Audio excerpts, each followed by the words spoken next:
welcome back to my channel, you nasties. If you're new here, my name is Angel Ardito and I'm your online spicy coach. I like to talk about all things regarding sex and relationships, so if you're here for those conversations, feel free to give me a follow or subscribe, and if not, that's okay as well. I just appreciate you for being here and for clicking on this video today. And before we jump into it, I'm just gonna let you know that I'm gonna be shifting around a lot. I'm still living in a hotel, and sitting in the middle of the bed, this is kind of the only place that I can record as of right now, and it's really not that comfortable for my lower back, but I'm doing the best that I can. So if you see me shifting around quite a bit, that's why. Okay, so if you've been here before, you know what the deal is, and if you haven't been here before, I'm gonna read some Reddit threads. Basically, I'm just gonna go on Reddit and I'm gonna scroll and I'm gonna read to you guys what I see. All right, number 1, am I overreacting for asking my wife to stay at her mom's after I caught her putting something odd in my coffee? I, 46 male, am really shaken and need advice to know if I went too far. My wife, 49 female, and I have been married for 4 years, together for 7. She's always been so kind, making my morning coffee, and we've had a good life together. For the past few weeks, I've been feeling off after drinking my coffee. Dizzy, nauseous, sometimes my hands shake. I thought maybe it's work or stress or something I ate, but 2 days ago I came home early and saw my wife in the kitchen dropping some kind of powder into my coffee mug from a small, unmarked vial. It wasn't sugar or creamer, and it looked strange, like medicine or worse. When she saw me, she slipped the vial into her pocket and said it was just a new coffee mix, but her voice was shaky and she wouldn't look at me. Oh my God. That evening I asked her to calmly tell me what it was. She said it was a natural supplement to help me feel better, but she couldn't say what it was or why there was no label. Dude, this is horrible. This is awful. Those symptoms I've been having aren't normal, and she's never hidden things before. I told her I needed space to think and asked her to stay at her mom's for a few days. She got upset, started crying, and said I was overreacting and breaking her trust. She left last night, and now she's texting me saying it was nothing harmful, and I'm making a big deal out of nothing. I kept the vial, but I'm too nervous to test it. Test it! Test it! Test it! Because I don't want to jump to conclusions, but also, she's probably drugging you, dude. I gotta continue. I love her. She's my everything, but I'm scared she might be putting something bad in my coffee. Am I overreacting for asking her to leave? Please tell me if I'm wrong here. You're not wrong, dude. You're not wrong. And I would be paranoid too. If she's been making your coffee all these mornings and you're starting to get sick and you come home early and she's putting some random ass powder in your coffee and can't tell you what it is, and it's in an unmarked vial, and oh, this one has an update. It says, thank you all for your response. I called 911 and they said they'll look into it. I'm feeling worse each day, dizzy, weak, and my stomach's off, so I'm heading to the hospital to get checked out. My wife keeps texting, begging me to come back and saying it was just an herbal energy boost, but she still can't explain why she was hiding it. I told her to stay at her mom's until I know more. I'm scared and exhausted. Update! There's another update. Hey everyone, I'm at the hospital. Sorry for not keeping you guys updated. I'm not feeling well. Thanks for your comments. The doctors ran some tests and said there's something off in my blood work, but they don't know what. They're sending samples to a lab and it'll take a couple days to get results. They told me to stay here for observation because of my symptoms, so it's getting worse very quick. I gave the vial to the police when they stopped by and they're testing it. My wife keeps calling, texting, and sobbing, saying she's sorry and it was just an herbal remedy from a friend to help me, but she's still dodging my questions and it's making my head spin. I told her we can't talk until I'm out of here and know what's going on. I'll keep you guys updated. And there's no updates after that. Oh, that is so sad. I don't even have anything to say about that. You never really truly know who you're with, I guess, because that's like, I'm having a hard time wrapping my head around that. And I really hope for this poster's sake that his wife wasn't poisoning him, but honestly, that's kind of what it looks like to me. So, all right, I don't know what to do. Let's just keep going. Am I overreacting for being upset that my 34 male wife, 32 female, hangs out drinking with our neighbor, 38 male, until 4 a.m.? I'm gonna take a shot in the dark here and say, no, probably not overreacting. I don't drink, and I usually go to bed around 10 p.m., but once a week, my wife stays up with our neighbor until 4 a.m. drinking whiskey and beer. To me, it feels inappropriate, like a boundary that shouldn't be crossed. Part of why this bothers me is my history with her. About 8 years ago, she cheated. Brother, she's already cheated on you once, and now she wants to have some weird-ass drinking date night till 4 in the morning once a week with your neighbor. I don't know what else to say, like connect the dots. Though we worked through it and things have been good since. I would disagree with that. If she's going and drinking with your neighbor until 4 a.m. once a week, I would disagree with things have been good. This all started when the new neighbors moved in last year. At first it was a couple, but they divorced and the wife moved away. Since then, the husband has been leaning on my wife for emotional support. That's not okay, dude. That is not okay. And the fact that your wife is going out of her way, well, okay, I'm gonna keep reading, but I'm already frustrated. I'm frustrated for you. Maybe I'm overreacting too, who knows. He's not a bad guy and comes over to use my home gym sometimes, and I know my wife likes to drink and de-stress that way, and I hate to take that from her, but it seems odd to me. From my perspective, it's strange for her to be that close with him, especially late at night and with alcohol involved. Given her past and the situation, I feel uneasy and can't help but think I have a reason to be. Am I overreacting for being upset about this? No, I would be reacting the same exact way. And okay, maybe this is just a fellow overreactor, but I feel like when you're in a monogamous relationship with someone, there are certain boundaries that you need to hold in order to keep the integrity in your relationship. Like just for the safety of you, and especially with her having been someone who cheated in the past, like I know a lot of people say once a cheater, always a cheater, and I actually don't agree with that. I don't always agree with that. I do believe that people can change. I just don't think that they can really change without implementing some kind of safeguards in their relationship. And one of those things is not hanging out alone late at night, drinking with your male neighbor that you could feasibly at some point be or become attracted to. I don't feel like I would ever allow myself to do that in my monogamous relationship because it would just be, one, kind of disrespectful to my partner, but also two, I don't want to put myself in a situation where I am giving myself the opportunity to have an emotional affair or a physical affair. I'm not going to do that. I'm just not going to do it. So no, you're not overreacting. And honestly, I would not be surprised if she was already having an emotional and a physical affair. I mean, the woman is going to your neighbor's house until 4 a.m. once a week. 4 a.m. Like, why does she have to be out until 4 a.m? It doesn't even make sense. My money's on that she's already cheating on you. I would check that out ASAP. All right, next one. My boyfriend's ex got married and he's acting weird. What would you do in my place? Me, 32 female, and my boyfriend, 37 male, have been dating for a year and are living together for 9 months. He was single for 5 years and dated his ex for 7 years before that. She broke up with him after he got really sick and had to spend months in and out of the hospital. She got married 3 days ago. Some common acquaintances that went to her wedding are in town and he says he wants to see them.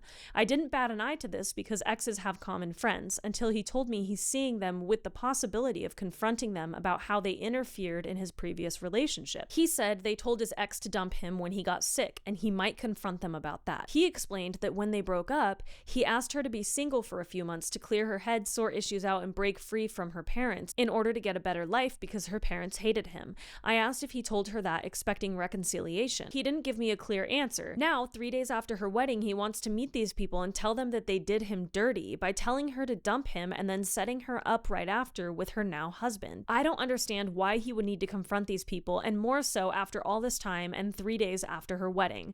I smell anger that she married and unresolved grief. I would never meet any friends of an ex to settle why they played matchmaking. I just don't care who they date and what they do or what was said about me, especially from anyone I dated 5 years ago. I mean, yeah, there's definitely unresolved frustrations there. It seems weird after 5 years of not being with that person to still be so angered and frustrated. If these were people that he was really, really good friends with at the time, it could make sense that he still has unresolved anger toward them, and maybe it doesn't really have anything to do with the fact that his ex just got married, but maybe it has to do more with the fact that these were his friends too, and he feels at least like they betrayed him. But he could also be feeling a lot of anger because his ex got married, and not necessarily jealousy that he's not the one that she's marrying, but more so just that feeling of like he's not keeping up, like she's progressing faster than he is, and that can maybe be uncomfortable for some people. Ultimately, I feel like this is something that you just have to talk to your partner about, and I do agree. I think that it's weird that he wants to confront these people after all of these years, but if that's what he feels like he needs,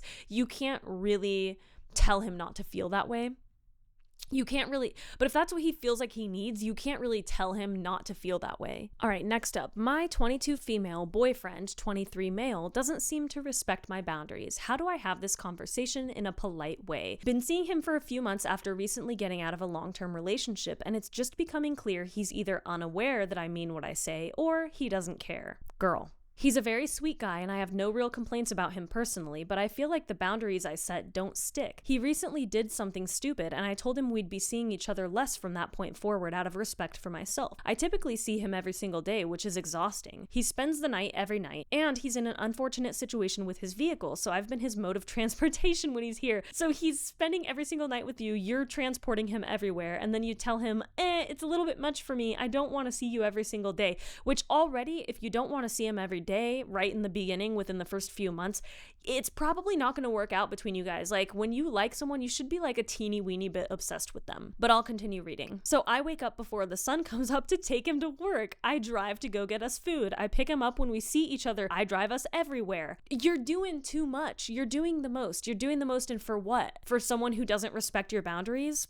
He's mooching off of you. He's using you to get housing and transportation and food and sex and whatever else it might be, while he doesn't have to respect your boundaries at all, and you'll still be there right beside him. Now, for context, I don't think I need context, but here we go. I'm a college student and I work, so I'm extremely busy. I go to lectures at 9 a.m. until the afternoon, and I don't typically get home until 10 p.m. from work. I'm up until 2 or 3 in the morning doing schoolwork. To put it simply, I'm exhausted. So for about a week, he didn't stay the night anymore, and if we saw each other, it was only for a few hours. He said he completely understood and was aware that he deserved it. I let him spend the night again recently, and from that point, he just assumes that he'll be coming over and sleeping here. I think I'm mostly frustrated because I'm at a point in my life where I don't want to be sharing my bed and space every night. I have no alone time anymore. His stuff is everywhere in my room. His clothes are in my closet. I'm just so overwhelmed with what I feel like I'm sacrificing just so I don't hurt his feelings. Hurt his feelings! Dude, you're not doing anyone any good by just allowing him to continue to move into your life and suck the life out of you. You're busy. Just dump him and get it over with. This is not the person for you. I do like him and enjoy his time. I just enjoy it more when I've had the time to miss him, if that makes sense. How can I approach this? You approach it head on. You approach it by telling him exactly. Matter of fact, pull this out. Pull this post out that you made and read it to him word for word. Tell him how you feel and see how he reacts. This is getting me worked up more than anything that I've read today. I just can't believe that you're driving his ass around and you're letting him stay at your place, fill up your closet with all of his shit, and you don't even feel comfortable enough to tell him that it's too much for you. Like, that's concerning. Approach it head on, read to him what you just submitted, and move on with your life, because you guys are not for each other. I'm telling you that right now. My 34 male boyfriend just told me, 33 female, during an argument that he doesn't like me, and that's the reason he hasn't asked me to marry him. He apologized 5 minutes later. It's been a few days since this argument, and I guess my mind keeps going back to it. Me and my boyfriend have been dating for 10 years and living together for 9, and everyone and their mother has always asked us when we're getting married. Yeah, because, okay, 10 years? After 10 years, he's telling you that he doesn't want to marry you, and then he apologizes and you want to just believe that he's sorry. I can't with you guys. The argument was about me letting his mother borrow money, and somehow it ended up in, I don't like you, that's why I haven't married you. After that, I completely shut down and I told him I do not want to talk anymore. I was done. Well, it took him around 5 minutes to come back and apologize and say he was very upset and he wanted to apologize for what he said. But my sick mind was waiting for the I didn't mean it, and he never said it. Yeah, because he meant it. He's been with you for 10 years and he hasn't asked you to marry him. So obviously he doesn't want to marry you. When a man wants something, he's going to find a way to make it happen. It does not take 10 years to know if you're going to marry someone, and he just let it slip. He let how he really felt slip out in conversation with you. You believe him. Pack your shit and get out, especially if you want to get married one day. This is not the guy for you. That would piss me off so much. Take that anger, use it to ball up all of your clothes, toss them into a suitcase, and get the fuck out of there. That is the best advice that I could give you right now. Scrolling. What is that song from? I don't know. Ooh, all right, here's one. I, 35 female, had to call the police on my husband, 40 male. I called the police on my husband after he smashed picture frames, ripped a door off its hinges, and chucked my phone as I was trying to call for help.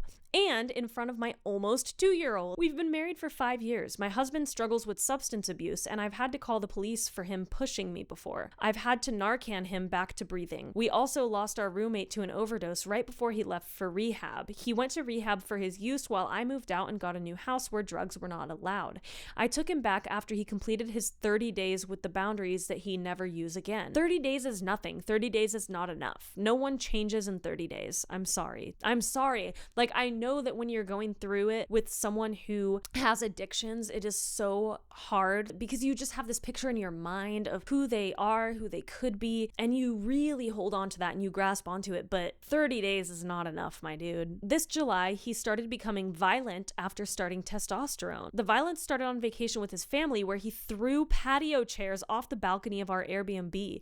He scared his niece off and his family, but they always just excused the behavior. There were 3 more incidents along the same lines, last one telling me he would break my neck. Get out. That's horrifying. And then tonight, I've been begging him to stop the testosterone, go back to his group for therapy, and all in all, start treating me and his son better. He always just puts the blame back on me, telling me I'm hard to deal with. I'm a stay-at-home mom with a son, so I started exploring options with my therapist about what comes next if this becomes unbearable. It already is unbearable. This should already be unbearable. You have a 2-year-old son who's watching his father belligerently fly into rages and throw shit and break shit and threaten you that he's gonna break your neck in front of your 2-year-old son. Your son is not too young to be absorbing this. He's absorbing it. Emotionally, physically, spiritually, he's absorbing it. It should already be unbearable. This is past the line. This is so far past the line. I told him I had a consultation this coming week after he went off on me again, and that's when he absolutely lost it. I called the police. I never wanted it to get this far, but I can't let him do this in front of my son. Did I do the right thing? Yes, you did the right thing. His mom keeps calling me, telling me I'm crazy and her poor son. What? This is the issue with boy moms too, is that they never want to hold their son accountable. They never want to hold their sons accountable. Your son is literally threatening to kill a woman in front of his son. Like, I don't understand this. As a parent, if my son was ever doing any of that shit, there is no way in hell that I would just call the wife and be like, you're crazy. He has struggles. Yeah, no shit, he has struggles, but he's an adult man and he needs to work through it. He needs to figure that out. Yes, you did the right thing by calling the police, and you're going to hopefully do the next right thing by leaving and getting the hell out of there and taking your son with you. This is not a safe environment for anyone involved. God, I am so sorry for some of the things that some people go through. Like, it's just no joke. It's no joke. Substance abuse is no joke. Testosterone is no joke. And violence and children and family, like, it's all here, and it's so sad. And I'm really sorry for what you're going through. Unfortunately, that is all that I have in me for today. That one is gonna sit with me for the rest of the day. But if you're still here and you're still watching, I really, really appreciate you being here. And if you like my content, I really hope that you'll subscribe or at least drop a comment and tell me what you thought about it. But until next time, stay spicy.